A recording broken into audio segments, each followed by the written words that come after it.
Well, if you're one of the many people who find themselves browsing through TikTok videos in your downtime, you may have to go elsewhere for those makeup tutorials or pop culture trends.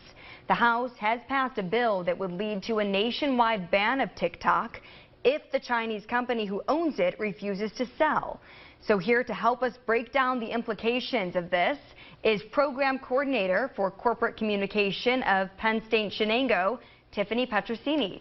Tiffany, thanks for being with us. Hi, thanks, Madison.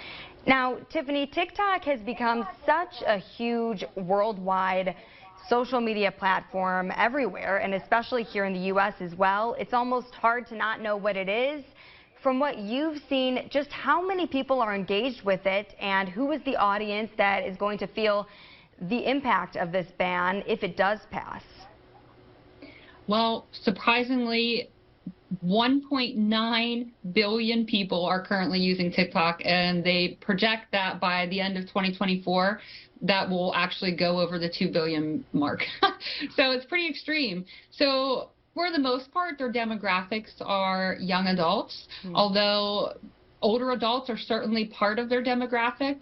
We even have, as you know, based on the recent rhetoric that's been happening in Ohio related to the banning of TikTok for young children, even young age groups are a part of TikTok. So with the bill that's been moved through the House that's up for the Senate, I imagine that the largest impact as far as demographic will be those young adults. Right. It's definitely a lot of young people, but you're right, it has really reached all ages. It seems like a lot of different people are using it. And now with things like the TikTok Shop, TikTok's Marketplace, a lot of the social media influencers will use products, make them go viral, and this leads to big sales boosts for companies all across the country. How do you think a ban would affect businesses and how they advertise? One of the nice things about the TikTok Shop is that it's made commerce available for very independent and small type sellers.